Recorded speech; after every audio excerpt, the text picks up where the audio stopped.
পরিবেশনে আমাদের সাথে ঠিক আছে। এখন আমরা সকালবেলা কিছু কালেকশন করছি মাইক আনার জন্য। কেউ এখন বরাবর তো আর মাইক আনতে পারবে না। আমাদের সকলের প্রয়োজন যেটা সেটা হচ্ছে আমরা নিজের সবার প্রয়োজনের জন্যই আমরা মাইকটা ভাড়া করছি এবং গাড়ি ভাড়া দেওয়া লাগবে। কিছু টাকা শর্ট আছে, আপনারা একটু দয়া করে যে যা পারেন 5 টাকা 10 টাকা 20 টাকা যে যা পারেন একটু দিয়ে যাবেন। গাড়ি ভাড়া শর্ট আছে, মাইক ভাড়া শর্ট আছে।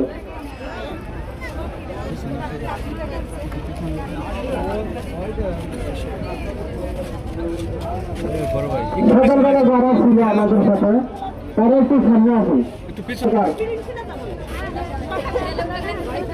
আজকের প্রোগ্রামের ব্যাপারে এখানে অনেকেই জানে না, বিশেষ করে আমার শ্রমিক ভাই বোনেরা অনেকেই জানে না।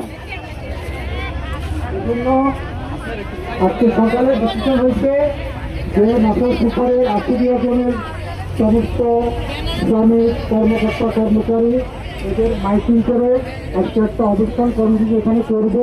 তার পরিপ্রেক্ষিতে যে প্রাথমিক যে জিনিসটা দরকার সেটা হলো কিছু খরচ, যেমন এই মাইক এবং এই যে অ্যারেঞ্জ করছি করে কিছু বাকি আছে। এখন আমি ব্যক্তিগতভাবে সবার